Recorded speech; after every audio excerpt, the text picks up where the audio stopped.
Cambridge school, बस नाम ही काफी है। Student, open your English grammar book. Today I will teach you first chapter, the sentence. So, firstly we will know what is sentence. Sentence क्या होता है, यानी sentence का मतलब क्या होता है। सबसे पहले तो ये जानिए, सेंटेंस का मतलब होता है वाक्य, यानी वाक्य। वाक्य किससे मिलकर बना होता है? शब्द से। और शब्द किससे मिलकर बना होता है? अक्षर से। अक्षर का मतलब लेटर, और शब्द का मीन्स वर्ड, और वाक्य का मतलब सेंटेंस। तो यानी सेंटेंस की डेफिनेशन क्या होती है? A group of words which arrange in such order which makes complete sense is called sentence. जो कि मैंने आप लोग को आपकी कॉपी में लिखवाई है सेंटेंस की डेफिनेशन। तो इस सेंटेंस की डेफिनेशन का आप सबसे पहले मतलब जानिए। अ ग्रुप ऑफ वर्ड्स यानी शब्दों का वह समूह, अरेंज इन सच ऑर्डर यानी इस तरह से व्यवस्थित किया जाए, विच मेक्स कंप्लीट सेंस यानी जिसका सही मतलब निकले, वो क्या कहलाता है? सेंटेंस कहलाता है। तो सेंटेंस, इस बात से आप लोग को कुछ समझ में आ रहा होगा बात कि जैसे एग्जाम्पल हम लोग ले सकते हैं, Ramesh is going to school. अब इसमें आपको क्या लग रहा है कि सारे वर्ड्स का अरेंजमेंट बिल्कुल प्रॉपर वे में करेक्टली लिखा गया है। Ramesh is going to school, इस बात से क्या मतलब पता चल रहा है कि रमेश स्कूल जा रहा है, यानी इसका प्रॉपर अरेंजमेंट है। अब जैसे आप सेकेंड एग्जाम्पल मैंने दिया है, इज रमेश स्कूल गोइंग, ये आपको सुन के ही लग रहा है कि सेंटेंस का कोई सेंस नहीं निकल रहा है और ना ही इसका प्रॉपर अरेंजमेंट है वर्ड्स का, तो इसका मतलब ये इनकरेक्ट हुआ। तो करेक्ट सेंटेंस, जो कि मैंने आपको फर्स्ट एग्जाम्पल दिया, वो आपका करेक्ट सेंटेंस हुआ। क्योंकि वो क्यों हुआ? क्योंकि आपका उसमें प्रॉपर अरेंजमेंट है शब्दों का, और दूसरी बात कि आपका इसका सही सेंस निकल रहा है। तो इस तरह से हमने आपको सेंटेंस की डेफिनेशन आपने समझ ली, और उसका एग्जाम्पल के तहत आपने इस बात को जान लिया। ठीक है। अब फीचर्स, अब हम सबसे पहले फीचर्स जानेंगे, यानी सेंटेंस की पहचान आप कैसे करोगे। कोई भी सेंटेंस प्रॉपरली पूरा वो सेंस, या पहला पहचान मैंने आपको बताया कि उसमें शब्दों का यानी वर्ड्स का अरेंजमेंट प्रॉपर वे में होना चाहिए और उसका कंप्लीट सेंस निकलना चाहिए। और दूसरी पहचान कि उसका first letter, the first letter of the sentence must begin with a capital letter, यानी पहला लेटर जो होगा वो आपका कैपिटल लेटर से स्टार्ट होना चाहिए। सेकेंड लास्ट आपका जो फीचर होगा वो, in the end of the sentence there must be a proper punctuation mark, यानी लास्ट में सेंटेंस के पंक्चुएशन मार्क्स होना जरूरी है।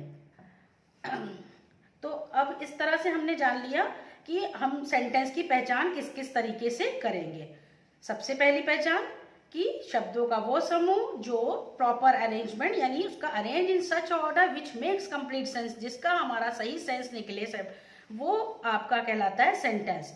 और दूसरी पहचान कि उसका फर्स्ट लेटर आपका कैपिटल होना चाहिए, और लास्ट आपका in the end of the sentence there must be a punctuation mark, यानी पंक्चुएशन मार्क्स कौन कौन से होते हैं? Question mark, full stop, exclamation sign, जो भी इस तरह के हमने पंक्चुएशन मार्क्स आपके पढ़ाए हैं आपकी पिछली क्लासेस में, वो पंक्चुएशन मार्क्स का होना भी मस्ट होता है।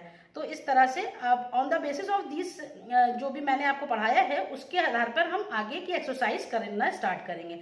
जैसे कि आप फर्स्ट अपनी एक्सरसाइज देखिए, ए exercise, put a tick mark against the group of words which a sentence and a cross marks against the group of words which is not a sentence, यानी आपको करेक्ट मार्क लगाना है। अगर sentence है तो आपको right mark लगाना है, और अगर सेंटेंस नहीं है तो आपको क्या लगाना है? रॉन्ग लगाना है, क्रॉस मार्क्स लगाना है। जैसे कि फर्स्ट सेंटेंस आपका दे रखा है इन द क्लास, तो ये क्या प्रॉपरली सेंटेंस है? नहीं है, ये आपका अधूरा है, अधूरा सेंटेंस है, इसका कोई सेंस नहीं निकल रहा है इसमें। ना ही आपका पहला आपको जो मैंने पहचान बताई, arrange in such order which makes complete sense, तो उसका सेंस निकल रहा है? नहीं निकल रहा है। लेकिन हाँ चलिए, कैपिटल लेटर है आपका, लास्ट में पंक्चुएशन मार्क्स है, लेकिन फर्स्ट पहचान जो आपकी हमने बताई है कि उसका शब्दों का समूह इस तरह से अरेंज होना चाहिए जिसका प्रॉपरली सेंस निकले, तो इसमें कोई सेंस नहीं निकल रहा है, तो ये आपका क्या है? ये सेंटेंस नहीं है, इसलिए मैंने क्रॉस मार्क्स लगा दिया। अब इसके बाद आया he is playing in the field. अब ये क्या है? ये दूसरा सेंटेंस आपका प्रॉपरली बिल्कुल सही से अरेंज है, यानी इसमें आपका फर्स्ट लेटर कैपिटल भी है, पंक्चुएशन मार्क्स भी है, लेकिन और आपका सेंस भी बिल्कुल सही निकल रहा है, he is playing in the field, यानी क्या हुआ, वह मैदान में खेल रहा है। तो ये आपका प्रॉपरली से सेंस निकल रहा है कि वो मैदान में खेल रहा है, लेकिन फर्स्ट वाले से कोई सेंस नहीं निकल रहा है कि इन द क्लास में क्या चीज क्लास में, ये नहीं पता। तो इसलिए आपने फर्स्ट वाले में क्रॉस लगाया और सेकंड वाले में राइट का निशान लगाया, फिर राइट मार्क लगा के। थर्ड आपका है वेंट टू इंग्लैंड, इससे भी आपका कुछ क्लियर नहीं हो रहा है, इसका भी कोई प्रॉपरली सेंस नहीं आ रहा है, तो आपने क्रॉस लगा दिया। नेक्स्ट फोर्थ वाला आई गो टू स्कूल, इसमें क्या है आपका फर्स्ट आई गो टू, मैं स्कूल जाता हूँ, यानी ये इसका भी आपका सेंस सही निकल रहा है, प्रॉपरली वर्ड्स भी अरेंज है, पहला लेटर आपका कैपिटल है, लास्ट आपका पंक्चुएशन मार्क भी है, तो ये आपका करेक्ट है।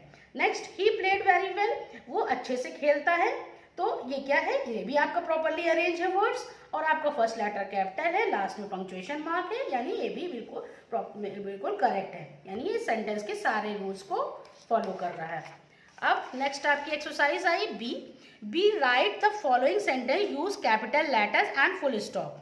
ठीक है, तो आपको इस सेंटेंस को फिर से एक बार से लिखना है, बस इसमें आपको क्या करना है, कैपिटल लेटर का यूज करना है और फुल स्टॉप लगाना है जहां पे नहीं होगा। तो आपका जैसे फर्स्ट लेटर है शी, तो शी में इसको आपको क्या है, यहाँ पे बस कैपिटल लेटर करना है, शी का पहला अल्फाबेट आपको कैपिटल करना है, पहला लेटर आप एस को कैपिटल बना दीजिए और लास्ट में पंक्चुएशन मार्क यानी फुल स्टॉप लग गया। Next Khalid reads at night, अब खालिद का के जो है आपने कैपिटल कर दिया, लास्ट में पंक्चुएशन मार्क यानी फुल स्टॉप लगा दिया। इसी तरह ही गोज ऑन फूड, इसमें भी ऐसे ही आप करेंगे, ही का कैपिटल एच कर देंगे और फूड का फुल स्टॉप कर देंगे। इसी तरह आपको लास्ट तक 14 आपके दे रखे हैं, फर्स्ट टू 14 आपको 14 पूरा इसी तरह प्रॉपरली वे में करना है। नेक्स्ट आपका आएगा C, rearrange the following groups of words to make meaningful sense.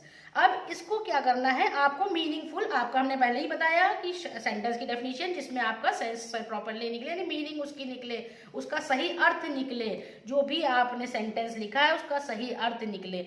अब क्या ये सेंटेंस, फर्स्ट सेंटेंस आप देखिए, आ बुक इज ही बाइंग, क्या इसका सही अर्थ निकल रहा है, सही मीनिंग निकल रही है, नहीं निकल रही है, यानी कि इसमें होना चाहिए इसका क्या मतलब हो, आ बुक इज ही बाइंग, यानी एक किताब है खरीदी, ये गलत है। आपका प्रॉपरली वे में होना चाहिए he is buying a book, यानी उसने क्या खरीदी, वो खरीद रहा है बुक, वह किताब खरीद रहा है, तो ये आपका प्रॉपरली सेंस में आएगा। यानी आप सबसे पहले क्या लिखोगे, ही पहले लिखोगे, देन ही इज लिखोगे, फिर बाइंग लिखोगे, आ बुक लास्ट में आएगा, जो कि मैंने आपको बताया फर्स्टली सब्जेक्ट लगाया जाता है, then helping verb, then main verb, then object, तो आपका प्रॉपरली सेंस में आ जाएगा। और आ का ए जो है आपका कैपिटल लेटर में लिखना है और इसका फुल स्टॉप लगाना, जैसे कि मैंने करके बता रही हूँ आपको, आ इसका कैपिटल लेटर ए कर दिया, और सॉरी ही एच का ही कैपिटल एच कर दिया, ही इज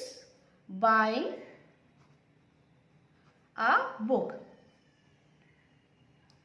तो ये अब आपका प्रॉपरली वे में सेंटेंस आ गया, इसका सही सेंस निकल रहा है कि वह किताब क्या कर रहा है, खरीद रहा है, यानी आपने पहले सब्जेक्ट लगाया, फिर हेल्पिंग वर्ब लगाई, फिर मेन वर्ब लगाई, देन ऑब्जेक्ट लगाया। अब ये आपका रीअरेंज भी हो गया और आपका ये करेक्टली सेंटेंस कहलाएगा। इसी तरह आपका नेक्स्ट सेंटेंस है शाइनिंग द मून इज, तो क्या ये सही है, नहीं सही है। अब इसमें क्या है, मून क्या है, आपका सब्जेक्ट है, तो आप इसको पहले आगे लगा देंगे टी को कैपिटल करके, द मून इज, और फिर शाइनिंग, तो ये आपका करेक्टली अब आपका सेंस भी निकल रहा है कि क्या है, चंद्रमा चमक रहा है, उसी तरह वो किताब खरीद रहा है। तो ये सब इस तरह से आपको करके आप इसको रीअरेंज कर सकते हो और आपका जो मीनिंगफुल मीनिंग भी निकलेगा आपका सेंटेंस का, और ये प्रॉपरली वे में सेंटेंस कहलाएगा।